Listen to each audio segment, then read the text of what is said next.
Hence home, you idle creature, get you home.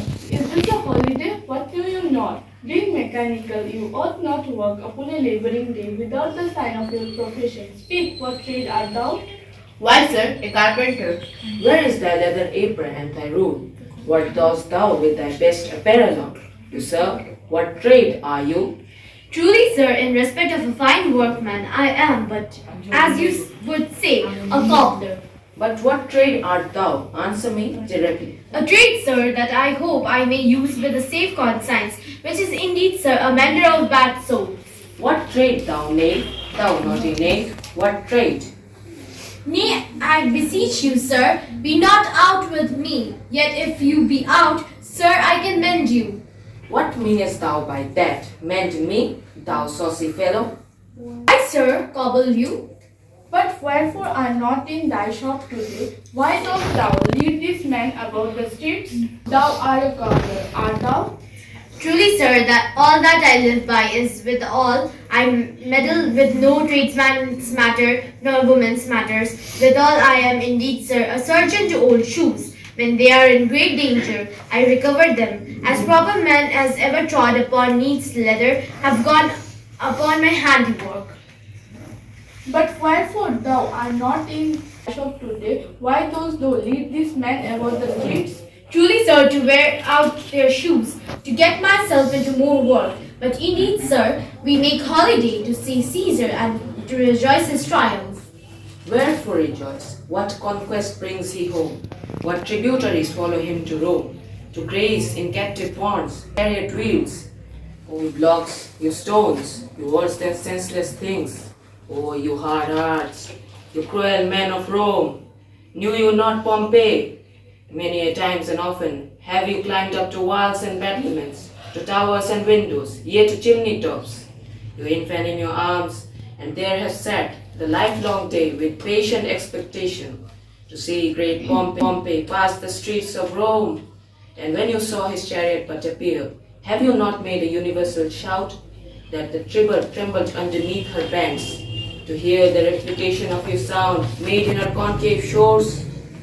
And do you not put on your best attire? And do you not cull out a holiday? And do you not strew flowers in his way that comes trim over Pompey's blood? Begone, run to your houses, fall upon your knees, pray to the god to intermit this plague that needs much light on this ingratitude. Go, good countryman, and for this world, assemble all the poor men of your shore. Jew them to timber banks and beat your tears into the channel till the lowest stream. Do kisses the most actual shores of all. See where the business matters do not move. They vanish tongue-tied in their busyness. Go you down that way towards the capital. This way will I disrobe the images. If you find them decked with ceremonies. May we do so? No, it is the feast of Lupercal. It is no matter. Let no images be hung with scissors strops. I will abide and drive away all the vulgar from the streets. So do you too. Preserve them thick. These green feathers plucked from Caesar's wing will make him fly an ordinary pitch. Who else would soar above the willow of man and keep us all in survival fearfulness? Hence home, you idle creatures, get you home. Is this a holiday? What know you not? Being mechanical, you ought not work upon a labouring day without the sign of your profession. Speak, what trade art thou? Why, sir, a carpenter? Where is thy leather apron and thy rule? What dost thou with thy best apparel on? You, sir, what trade are you? Truly, sir, in respect of a fine workman, I am but, as you would say, a cobbler.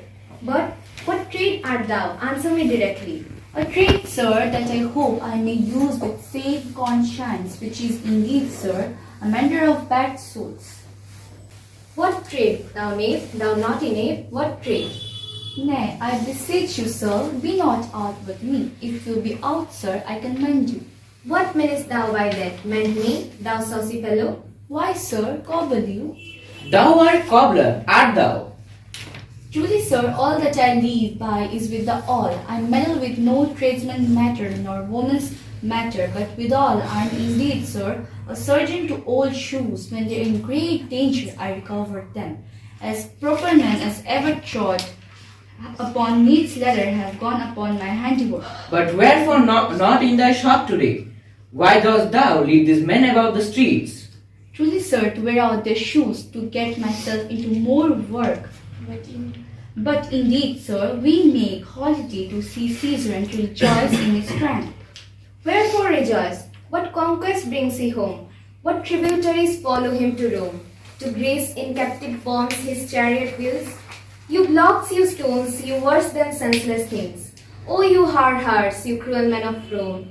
Knew you not Pompey? Many a time often have you climbed up to walls and battlements, to towers and windows, yet to chimney tops.